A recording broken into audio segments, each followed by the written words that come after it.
This is a Disney hotel, right? Yeah. And I hate snakes. I hate reptiles. Like, I am scared to death of those things. Like, just thinking about it is giving me shivers on my back, and I had to throw up.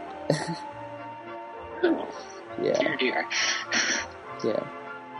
Yeah, well, at least that eyesore will finally be demolished. Actually, is there any word if they're demolishing that and Well, no. just starting over? Well, knowing Team Disney Orlando, I mean, they won't demolish it at all. In fact, I doubt that they'll even try and reinforce the structure because, I mean, if most people who know architecture or anything, buildings that aren't even maintained or they're just kept to themselves, even for however many years that building was kept up, even if it was 4 years or 3 years or 6 years even, the building's infrastructure won't be as strong as it used to be.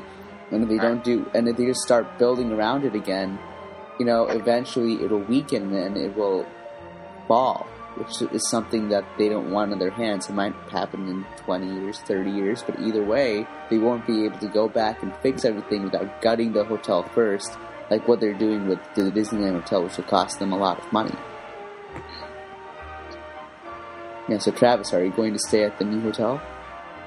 I don't know, possibly. I mean, because of where we are in Florida, we generally just make day trips to the park. We don't usually stay overnight. But it would certainly be on the list because we usually stay either at the moderates or the value resorts just because of what we do when we stay there overnight.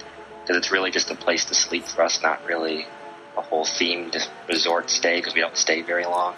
So it would definitely be a possibility in the future. Yeah.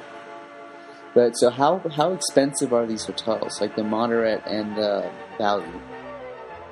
Well, moderate, it just depends. Moderate generally runs anywhere from on special around $100 all the way to a little over $200, depending on what season it is and that sort of thing. The value will run during really off-season times would be around $60, $70 all the way up to the low 100s. Wow. Just depends when you're there. That's per night? I mean, yeah, that's per night. I mean, the values are typical of any resort you could find outside Disney property along 192 or on International Drive. Yeah. That's what they're competing with. I'm going to disagree with you there, Travis, because those aren't themed. Well, yeah, I'm just saying price range. Oh, price range.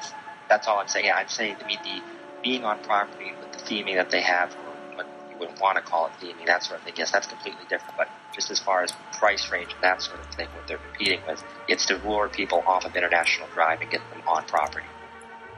So, to be fair, in all the value resorts basically follow the same formula. Yeah. The layout is the same. The basic gist is the same. The design of the buildings is the same. The lobbies are exactly the same. The lobbies are clones of each other. Yeah, they're cookie cutters, basically.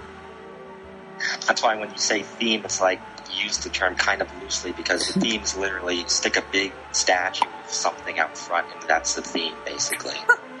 Yeah. Not that there's necessarily something wrong with that. It's pretty well, but it does. But they do seem to be clones of each other, painted in a different color. Exactly.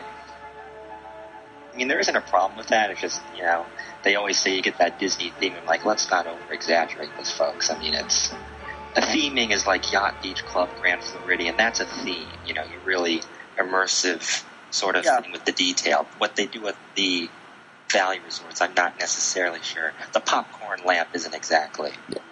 Wait, Popcorn Land? Well, in each resort, for movies, all-star movies, the lamp inside the room, when you turn it on, it becomes a popcorn box. Wow. Which is kind of cool. That's cool, but I thought he said pop. Yeah, hold on. Never mind. Sorry, go on. I forgot what I was going to say.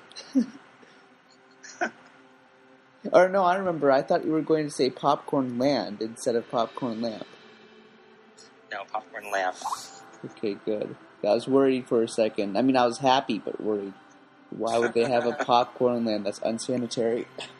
Yeah, but no, nothing happened. But the value hotels are a lot better themed than most hotels, and I just like the concept of the movies and the sports and the music and Pop Century and the animation. It's relatively well themed. I mean, for what it is. I mean, I'm not saying it's the Contemporary or the Grand Floridian, because obviously it's not, but for what it is, it's pretty good.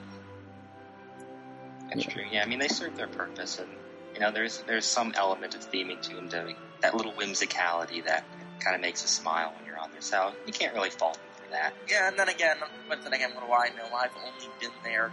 I've been in the Contemporary, but the only hotels on Disney property I'm familiar with are the All-Stars.